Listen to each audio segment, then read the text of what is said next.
विद्यार्थी मित्रो, या ठिकाणी मी तुमच्यासमोर आता पिरियड घेण्यासाठी समोर आलेला आहे. पण या ठिकाणी थोडंसं मी बदल केलेला आहे, ह्याची कल्पना तुम्हाला देण्यासाठी या ठिकाणी कल्पना देतो. आता मी तुम्हाला धडा शिकवणार आहे रेस्पिरेशन आणि सर्क्युलेशन. हा 8वा धडा आहे. पण ह्याच्या अगोदर मी कोणता धडा घेतला होता तुम्हाला?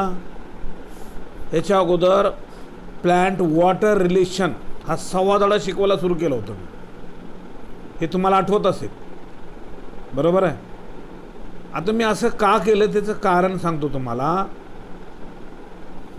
याचं कारण असं आहे, 6वा धडा आणि 7वा धडा हे दोन्ही धडे, या दोन्ही धड्यातलं मॅक्झिमम अभ्यासक्रम आता येणाऱ्या बोर्डची परीक्षा तुमची आहे 12वीची, बरोबर, स्टेट बोर्डची 2020-21ची, हे लक्षात ठेवा. त्याच्यातलं मॅक्झिमम अभ्यासक्रम त्यांनी काय केलेलं आहे? वगळलेलं आहे. लक्षात येतं काय म्हणतो? आता तो वगळलेला आहे फक्त स्टेट बोर्डसाठी आहे, मात्र नीट आणि CET तर आवश्यक आहे, बरोबर आहे. पण ज्या विद्यार्थ्यांना नीट आणि CETचा अभ्यास करायचा आहे त्यांना सर्वच अभ्यास करावा लागेल. मात्र ज्यांना नुसतं स्टेट बोर्डाचाच अभ्यास करायचा आहे तर त्या विद्यार्थ्यांना तो भाग यावर्षी फक्त त्यांना कमी केलेला आहे 2020-21मध्ये. लक्षात ठेवा त्यासाठी. म्हणून आता मी तुम्हाला धडे असे घेणार आहे सुरुवातीला की ते त्या धड्यातलं बोर्डाच्या परीक्षेला 2020-21ला काहीही वगळलं नाही, बरोबर आहे. जे वगळलेले नाही ते अगोदर घेऊ आपण, आणि जे वगळलेले आहेत जे धडे किंवा धड्यातले काही टॉपिक ते शेवटच्या टप्प्यामध्ये ठेवू. कशासाठी? की तुम्हाला कशाचं तयारी करायची तर तुम्ही ठरवा शेवटच्या टप्प्यामध्ये, बरोबर आहे. आता तर तुम्ही सगळं पूर्ण डिटेल अभ्यासच करा, बरोबर आहे. आता 8वा धडा हा नीटसाठी उपयोगी आहे, CETसाठी उपयोगी आहे आणि बोर्डासाठी उपयोगी आहे. मात्र 6वा आणि 7वा धडा, या धड्यातले तुम्हाला मॅक्झिमम म्हणजे 90% जास्त अभ्यासक्रमातले युनिट, एकक त्याच्यामधले असलेले युनिट ते वगळलेले आहेत त्यांनी. आणि वगळलेले भाग जे आहेत, आताच कशाला आपण हे करायचं ठरवायचं, नंतरच्या तासिकेमध्ये घेऊ आपण शेवटच्या टप्प्यामध्ये ती धडे. जे अगोदर महत्त्वाचे ते आहेत, आता महत्त्वाचेच आहेत ना. आता 8वा धडा महत्त्वाचा आहे. का महत्त्वाचा आहे? तर तुम्हाला तयारी करायलासाठी सुद्धा वेळ मिळतो त्या ठिकाणी, बरोबर आहे का. कसली तयारी त्या ठिकाणी? नीटची तयारी, CETची तयारी, बोर्डाची तयारी, बरोबर आहे. म्हणजे तुम्हाला हे हातात मिळेल तुम्हाला. त्यासाठी मी तुमचा 6वा आणि 7वा धडा आता घेत नाही, नंतर घेतो. आणि 8व्या धड्याला आपण या ठिकाणी आता सुरू करणार आहोत रेस्पिरेशन आणि सर्क्युलेशनसाठी. आता यूट्यूबवर मी टाकलं 6व्या धड्याचा पहिला पिरियड टाकलेला आहे, त्यालाही मी कॅन्सल करून टाकलं. ते यूट्यूबवरचं माझं जे यूट्यूब आहे डॉक्टर अकबर बायोलॉजी असं म्हणून जे उल्लेख आहे त्याच्यावरून मी काय केलेलं तो 6व्या धड्यातला पहिला पिरियड जो होता मी ओढून टाकलेला आहे. हां, वाटलंच तर आपल्या व्हॉट्सअप ग्रुपवर आहे ते कॉलेजची जे काही आपण व्हॉट्सअप ग्रुप तयार केलं, पण यूट्यूबवरून काढून टाकले त्याला मी. नंतर घेता येईल, त्याला काही प्रॉब्लेम नाही. ओके, चला असू द्या, लागूया आपण 8व्या धड्याला सुरुवात. आता बघा, हे 8वे 9वे धडे आता हे जे आहेत ना, अतिशय महत्त्वाचे धडे आहेत, आपल्या जीवनाशी संबंधित आहेत, आपल्या आरोग्याशी संबंधित आहेत हे धडे. हे लक्षात ठेवा तुम्ही, म्हणून त्यांनी ठेवलेले आहेत. आणि 6वा आणि 7वा धडा हा वनस्पतीशी संबंधित आहे. आता वनस्पतीपेक्षा आपलं आरोग्य महत्त्वाचं आहे, त्याच्यामुळे त्यांनी ठेवले असतील एखाद्या वेळेस त्याच्यातले जास्तीत जास्त सगळा भाग. वनस्पती माणसापेक्षा कमी महत्त्व म्हणून एखादं त्यांनी वगळलं, आता तो त्यांचा विषय, आपल्याला काही माहिती नाही का वगळले काय नाही. तर त्यांचे क्रायटेरिया काय विचार केला होता त्यांनी त्या पद्धतीने केलेलं आहे, बरोबर. ओके, हे लक्षात ठेवा. चला, आता आपण या ठिकाणी आपला हा धडा रेस्पिरेशन आणि सर्क्युलेशन हा धडा या ठिकाणी आपण पाहणार आहोत. आता पहिला मुद्दा असा या ठिकाणी रेस्पिरेशन, श्वासोश्वास आपण म्हणतो. आणि सर्क्युलेशन म्हणजे काय? अभिसरण. अभिसरण म्हणजे एका ठिकाणाहून दुसऱ्या ठिकाणी वाहने. बरोबर आहे. आपल्या शरीरामध्ये आपण श्वसन, वनस्पती असतील, प्राणी असतील, मनुष्य असेल, हे श्वासोश्वास करतात. आता वनस्पती कसे करतात हे मी आता इथे पुढे सांगणार आहे तुम्हाला. प्राणी कसे करतात हे वेगवेगळे तेही सांगणार आहे. आणि माणसं करतात कसे तेही सांगणार आहे. आता पुढे येणार आहे ते. आणि त्याच्यानंतर हे सर्क्युलेशन, रक्त अभिसरण ज्याला आपण म्हणतो. सर्क्युलेशन म्हणजे वाहने असा त्याचा अर्थ आहे. बरोबर आहे. आपल्या शरीरामध्ये अभिसरण जे वाहने ज्याला आपण म्हणतो की माणसामध्ये रक्त एका ठिकाणून दुसऱ्या ठिकाणी वाहत असतं, पाणी एका ठिकाणून दुसऱ्या ठिकाणी वाहत असतं, शरीरामध्ये द्रवरूप पदार्थ एका ठिकाणी वाहत असतं.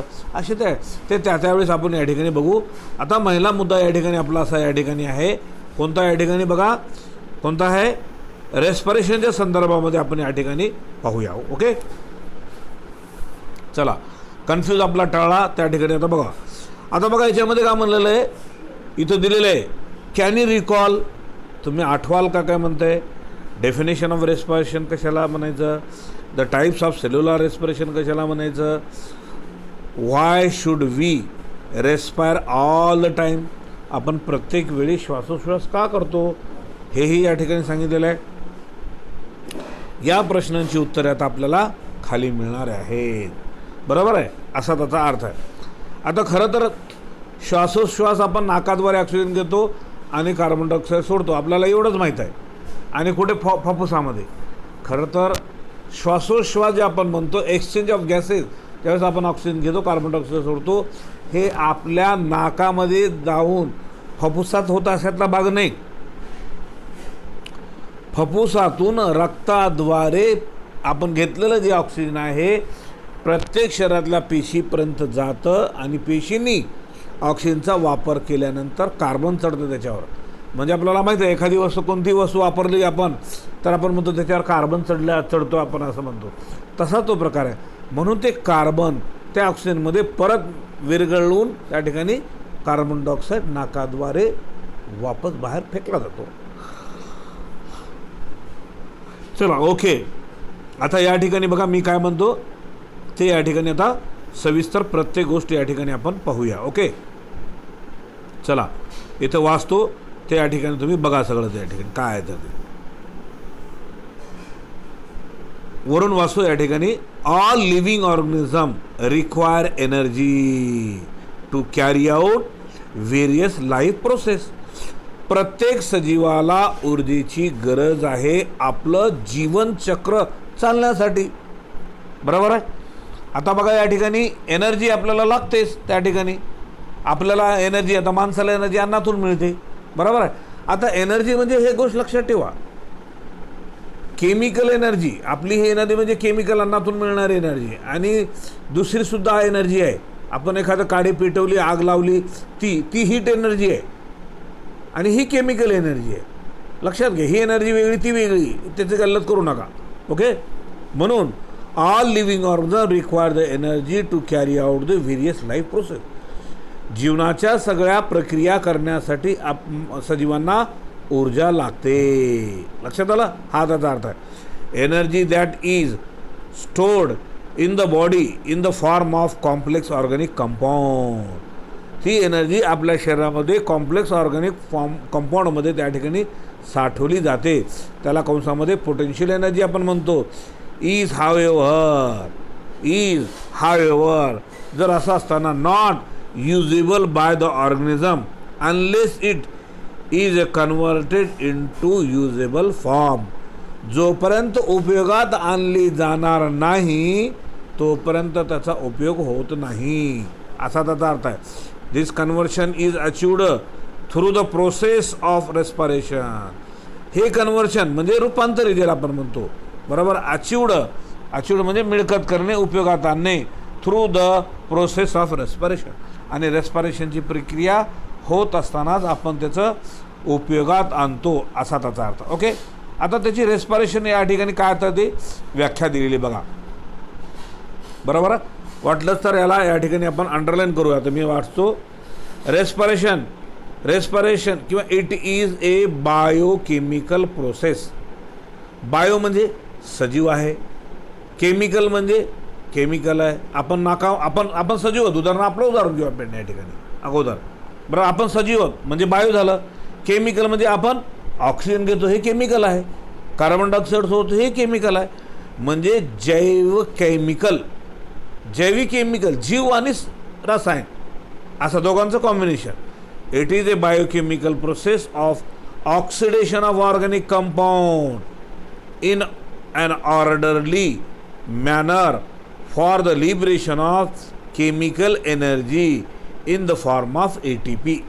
आता एनर्जी आपली उपयोगात आणली जाते ATPच्या माध्यमातून. ATP म्हणजे ॲडिनोजिन ट्रायफॉस्फेट, हे लक्षात ठेवायचे. आता हे कुठे येणारे शब्द आहे, म्हणून आपल्याला जी ऊर्जा जी मिळते ATPच्या स्वरूपामध्ये आपण साठवतो, ते अन्नातून मिळते असा त्याचा अर्थ. ओके. आणि oxidation of the organic compound in an order, आपण हे अन्न ज्यावेळेस घेतो त्या ठिकाणी त्या ठिकाणी अन्नाचं विघटीकरण होतो. आता इथं बघा या ठिकाणी रिॲक्शन दिली C6H12O6 प्लस. आता हे काय C6H12O6 म्हणजे ग्लुकोज आहे, कार्बोहायड्रेट ज्याला आपण म्हणतो, बरोबर. त्याच्यामध्ये ॲडिशन काय होतं, त्या ठिकाणी अन्न आहे आणि अन्नामध्ये आपण ऑक्सिजन घेतो 6O2, ऑक्सिजनचे 6 मॉलिक्यूल, बरोबर. त्याच्यानंतर काय तयार होतं, त्या ठिकाणी अन्नाचं विघटीकरण केल्यानंतर आपण ऑक्सिजन गेल्यानंतर त्याच्यामध्ये त्याचं विघटन होऊन काय 6CO2 6 कार्बन डायऑक्साईडचे मॉलिक्यूल बाहेर पडतात.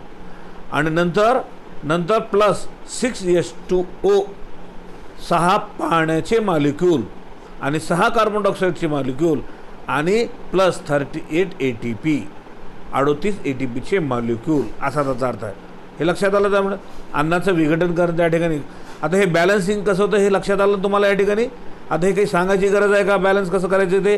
आता इथं बघा, इथं ग्लुकोजमध्ये C6H12O6 आहे, कार्बनचे आयटम किती आहे त्या ठिकाणी 6 आहेत, हायड्रोजनचे 12 आहेत, ऑक्सिजनचे 6 आहेत, बरोबर. आणि प्लस त्याच्यामध्ये 6O2 6O2 मध्ये ऑक्साईडचे किती मॉलिक्यूल झाले 6 दुनी 12, बरोबर आहे. आता या ठिकाणी बॅलन्सिंग करतो, हे लक्षात घ्या. तुम्हाला बॅलन्सिंग करून दाखवतो या ठिकाणी मी तुम्हाला. हायड्रोजन, ऑक्सिजन आणि कार्बन डायऑक्साईड. आता या ठिकाणी इथं उपयोगात आणले 6CO2, बरोबर आहे. 6CO2 म्हणजे किती आले या ठिकाणी, कार्बनचे 6, ऑक्साईडचे 6 दुनी 12, इथं संपले 12 या ठिकाणी, आणि कार्बनचे सुद्धा संपले, बरोबर आहे. आता उरले त्या ठिकाणी आता या ठिकाणी उरलेलं खरं पाहिलं तर त्या ठिकाणी काय राहिलेलं आहे, ऑक्सिजनचे उरलेले आणि हायड्रोजनचे उरलेले आहेत. आता हायड्रोजनचे या ठिकाणी बघा 6H2O म्हणजे इथं या ठिकाणी हायड्रोजनचे मॉलिक्यूल 6 दुनी 12 आणि ऑक्साईडचे 6, बरोबर. 6 दुनी 12, इथं 12 इथं झाले. म्हणजे हे बघा इथं ग्लुकोजमध्ये 6H12 आहे का इथं, त्या ठिकाणी 12 इथं उपयोगात आले त्याचे, बरोबर आहे. आता राहिला प्रश्न या ठिकाणी 6 किंवा O6. आता पाण्यामध्ये त्या ठिकाणी 6H2O म्हणजे 6 आहे, ते झालं, हे बॅलन्सिंग झालं. ओके. आता हे तर केमिस्ट्रीचा भाग आहे, मी माझं आपलं काम नाही ते शिकवायचं, तरी तुम्हाला मी या ठिकाणी मला माहीत असलेलं ते सांगितलं. ओके, चला पुढे. आता बघा या ठिकाणी फॉर धिस असं होत असताना the processes of gases exchange takes place between the organism and environment. आता ही प्रक्रिया घडत असताना ऑर्गॅनिझममध्ये गॅसेसचे एक्सचेंज होतो, ऑक्सिजन आणि कार्बन डायऑक्साईडचा, असा त्याचा अर्थ या ठिकाणी लक्षात आलं काय म्हणतो. आणि म्हणून या ठिकाणी काय म्हणतो, त्या ठिकाणी आता आपण ऑक्सिजन घेतो, कार्बन डायऑक्साईड सोडतो, ऑक्सिजन वातावरणातून घेतो आणि परत वापर करून त्या ठिकाणी कार्बन डायऑक्साईड एन्व्हायरमेंटमध्ये सोडतो. मात्र इतर प्राण्यांचं सुद्धा आहे, वनस्पतीचं, आता ते पुढं आहे. The site of gases exchange is called as a respiratory surface. ज्या भागातून गॅसेस एक्सचेंज होतो आदला बदल, तर त्याला त्या ठिकाणी काय म्हणायचं, रेस्पिरेटरी सरफेस. पृष्ठभाग, श्वसन संस्था, श्वासोश्वास करण्यासाठी गॅसेस एक्सचेंज होत असलेलं पृष्ठभाग असा त्याचा अर्थ. ओके. चला आता पृष्ठभाग आपलं काय या ठिकाणी टिश्यू आहेत आपले. चला पुढे. इथं बघा, यूज युअर ब्रेन पॉवर, तुमच्या डोक्याचा वापर करा असं म्हणतात त्या ठिकाणी. काय आहे? What would happen if respiration takes place in one single step. का होईल असं म्हणतात त्या ठिकाणी? सिंगल स्टेपनं रेस्पिरेशन केल्यानंतर एक डोक्यामध्ये विचार करा असताना सांगितलेलं आहे, बाकी दुसरं काहीच नाही. आता इथं धड्याची सुरुवात खऱ्यापासून इथून ही जनरल सगळी माहिती झाली त्या ठिकाणी. आता धडा 8वा आहे, म्हणून 8.1 म्हणजे पहिला युनिट या धड्याचं इथं सुरू झाला. बरोबर आहे? आत्तापर्यंत काय होतं? जनरल होतं, व्याख्या आणि जनरल गोष्टी होत्या. चला आता बघा, ऑर्गन ऑफ रेस्पिरेटरी एक्सचेंज. आता ऑर्गन प्राणी असेल, वनस्पती असेल, कार्बन डायऑक्साईड, ऑक्सिजन आणि कार्बन डायऑक्साईड एक्सचेंज होण्याचं ऑर्गन कोणतं? बरोबर. आता प्रत्येकाचं वेगवेगळं असेल या ठिकाणी, ते आता मी या ठिकाणी सांगतो, ते बघा या ठिकाणी काय तर. Respiratory exchange is a simple physical process. आता ही फिजिकल बाह्य बाजूने दिसणारी आपल्याला गॅसेस एक्सचेंज करणारी प्रक्रिया आहे, साधी simple. For efficient gases exchange, परिपूर्ण व्यवस्थित असं गॅसेस एक्सचेंज होत असताना the respiratory surface should have the following features. त्या श्वसन जो पृष्ठभाग आहे त्याच्यामध्ये खालील भाग म्हणजे वैशिष्ट्य असतं. Number A, it should have a large surface area. का म्हणतंय?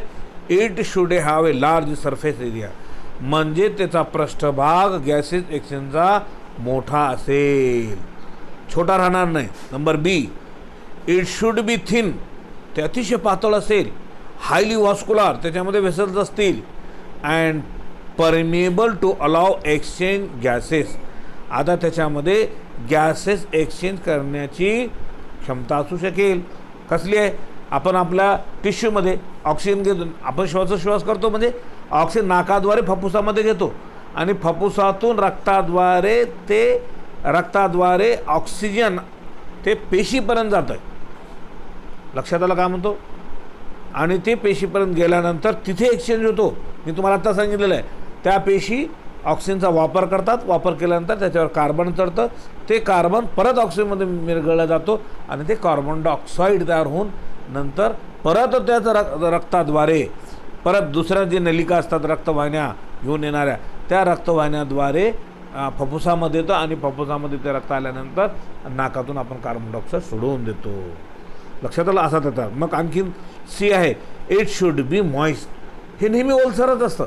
आता शरीरातला आतला भाग कसा असतं? आपलं ओलसर आहे, ड्राय कोरडा असं काही राहत नाही. ओके, चला त्याच्यानंतर आता बघा, गॅसेस एक्सचेंज इन प्लांट. आता प्लांट, वनस्पतीमध्ये गॅसेस एक्सचेंज कसं होतो?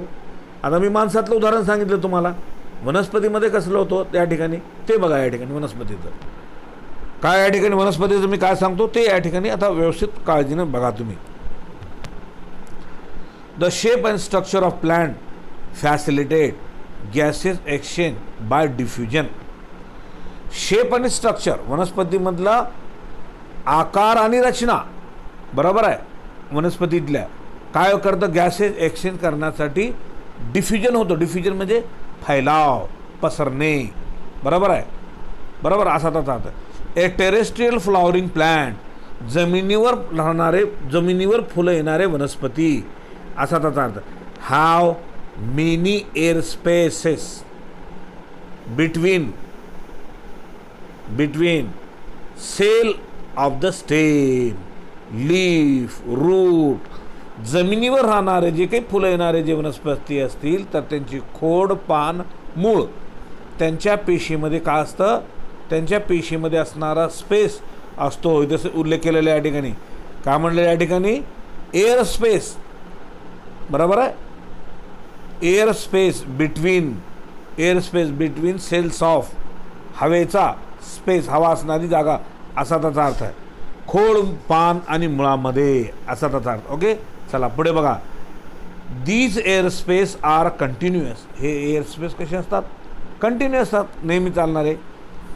Oxygen diffuse into air space through stomata, कंसामध्ये the pores on the leaves and young stem.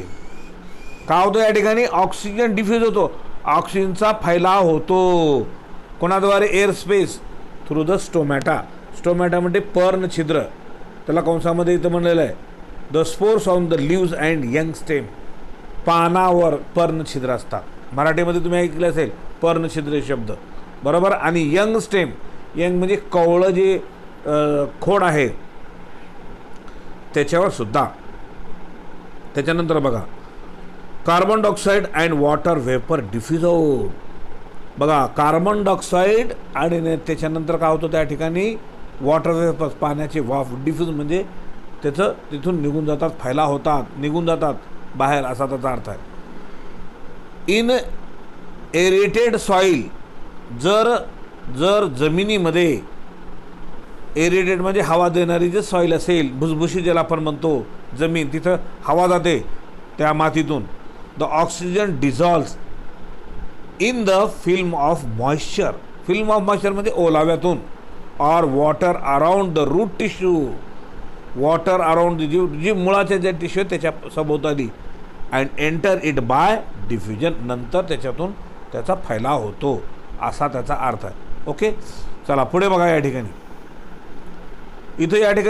इथं दिलेलं बघा, या ठिकाणी organ of gases exchange in the plant. आता प्लांटमध्ये हे बघा, इथं वनस्पती पानं दिलेलं आहे का, पान दिलेलं आहे, आहे का लीफ म्हणून. आणि तिथे एक त्रिकोणी अशी जागा काढली आहे बघा, हे पानावर या ठिकाणी आहे का, ही जागा, ही गोलाकार ही जागा, बरोबर. त्याला फोकस केलं त्या ठिकाणी, म्हणजे काय आहे, स्टोमॅटा आहे. स्टोमॅटा म्हणजे स्टोमॅटल पोर्स म्हणजे टोमॅटाचा छिद्र, पर्ण छिद्र ज्याला आपण म्हणतो, हे पानामध्ये आहे. आणि आता इथं खोडावर बघा, या ठिकाणी त्या खोडावरचं असणारं जे काही छिद्र आहेत इथे दिले आहेत बघा, त्या ठिकाणी आहेत का, सालीवर, त्या ठिकाणी खोडाच्या सालीवर आलेलं त्या ठिकाणी, त्याला टेंटॅकल्स असे म्हणतात. लक्षात आलं का म्हणतो. म्हणून या ठिकाणी here gases exchange occur through small pore in the stem surface called as tentacle. लक्षात आलं. असा त्याचा टेंटॅकलचा अर्थ तुम्हाला त्या ठिकाणी मी कल्पना या ठिकाणी दिली. ओके, आता बघा या ठिकाणी काय म्हणत होते ते मी इथं. आता परत आणखीन एकदा वरून वाचतो तुम्हाला. उडी फ्लॉवरिंग प्लांट्स. उडी म्हणजे काय, लाकूड असणारी. उडीचा अर्थ असा की ती फांदीला तोडली की असं कट म्हणून आवाज आला की त्याला उडी असं म्हणायचं, बरोबर. ते अशी झाडं, अशी फुलं येणारे वनस्पती कंसामध्ये काय असतात, ट्रीज आणि श्रब्स. आता ट्री आणि श्रब म्हणजे ट्री म्हणजे झाडं, श्रब म्हणजे झुडपं. जंगलामध्ये आपण म्हणत नाही का, मोठमोठे झाडे आणि झुडपं आहेत बघा, हे लक्षात आलं. आणि झुडपांना आपण तोडलं तर कटमणे आवाज येतात त्यांच्यामध्ये सुद्धा, त्याच्यामध्ये खोड असतं त्या ठिकाणी. Have an external impervious bark. Impervious bark म्हणजे काय, त्याच्यामध्ये न घुसणे योग्य अशा प्रकारचं त्या ठिकाणी, म्हणजे ते घुसू शकत नाहीत असा त्याचा अर्थ त्या ठिकाणी झालं. Bark. Here the gases exchange occur through a small pore in the stem surface called as tentacle. आता मी सांगितलं तोच त्या ठिकाणी भागाचा. ओके, तर आता बघा या ठिकाणी क्युरियोसिटी बॉक्स. क्युरियोसिटी म्हणजे उत्सुकता, बरोबर आहे. उत्सुकताचा असा त्या ठिकाणी ते बॉक्समध्ये त्यांनी दिले त्या ठिकाणी. काय उत्सुकता आहे, what are the main features of respiratory surface. बरं बघा या ठिकाणी काय रेस्पिरेटरी सरफेस, श्वसन पृष्ठभागाचे काय वैशिष्ट्य आहेत.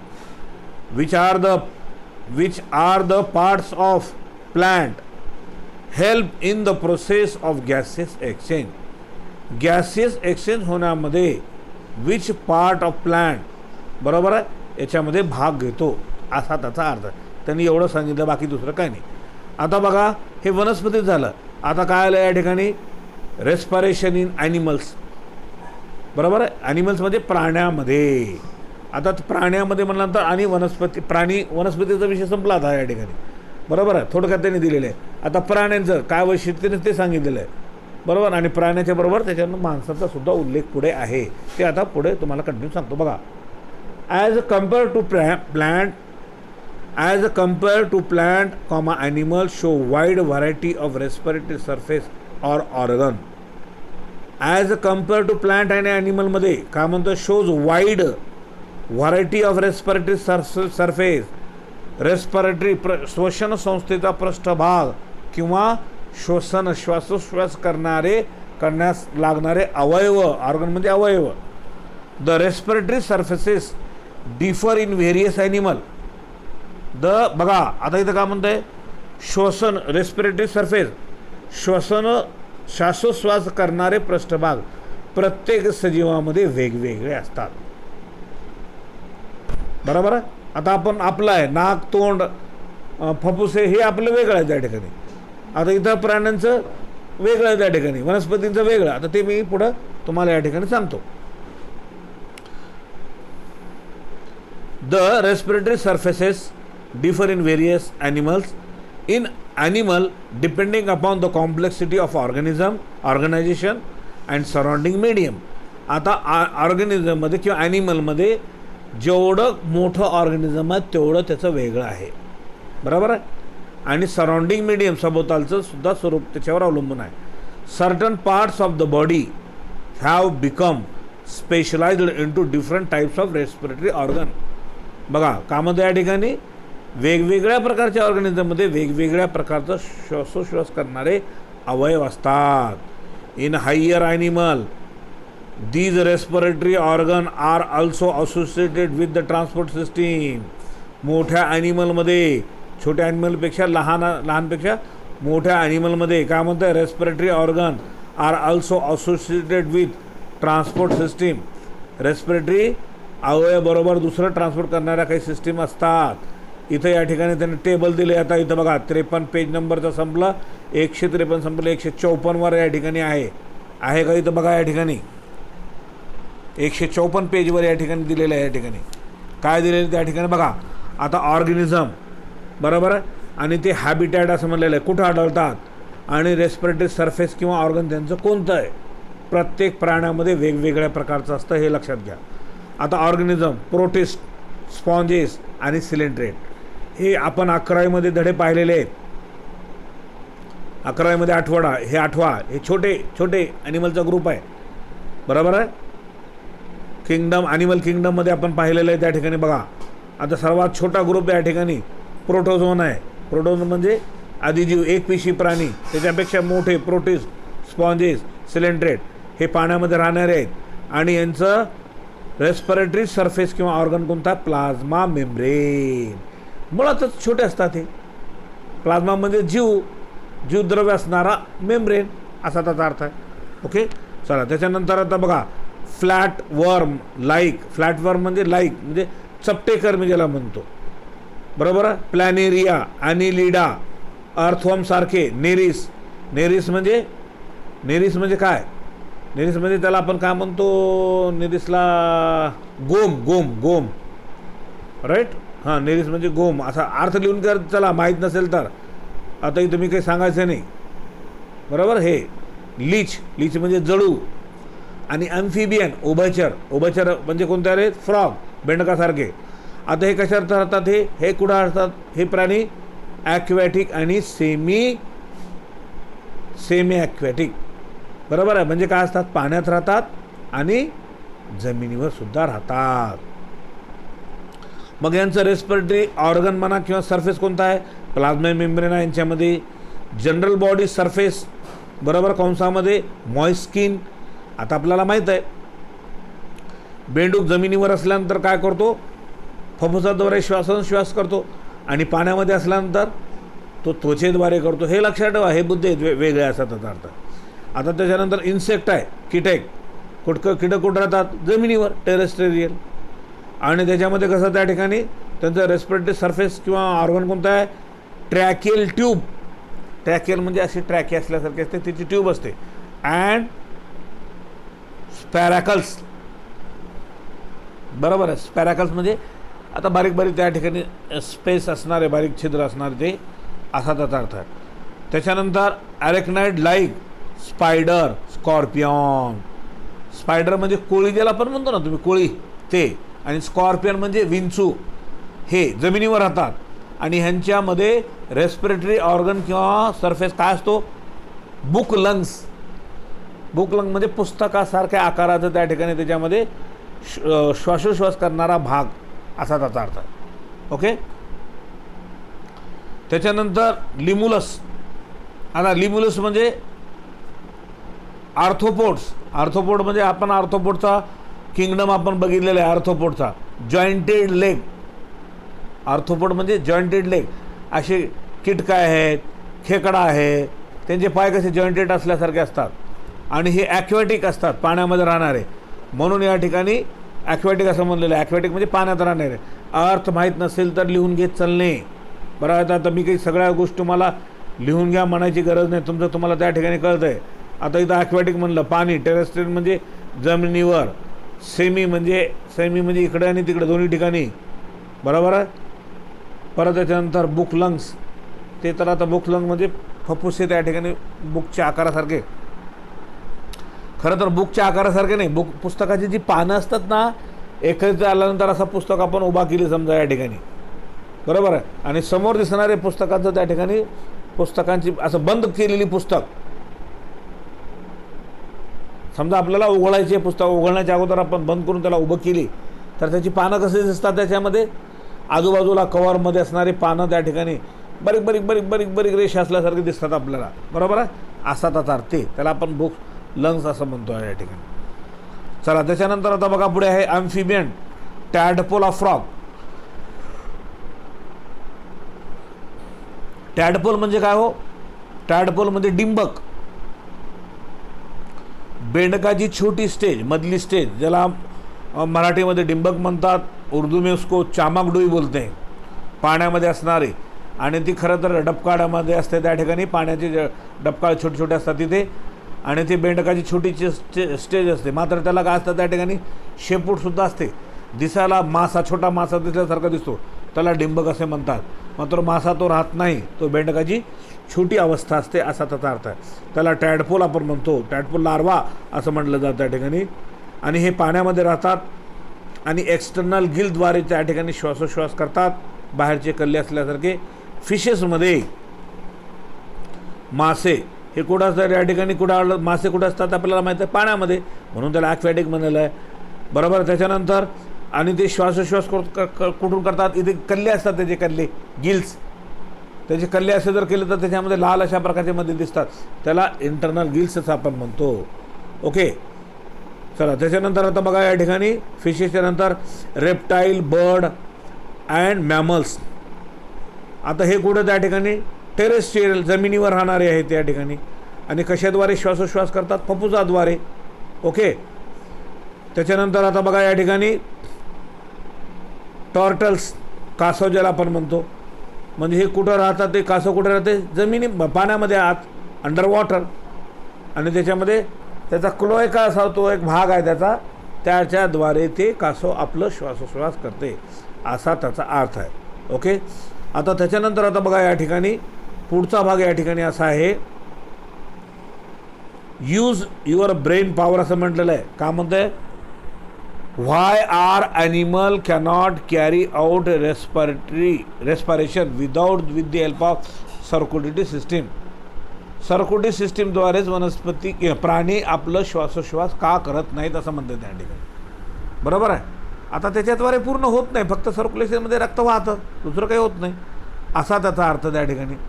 ओके, तर म्हणून आता या ठिकाणी आपण काय करू, याला एवढा भाग इथे आपण स्टॉप करू आणि नंतरच्या पिरियडमध्ये आपण नंतर पुढचा भाग आपण या ठिकाणी पाहूया.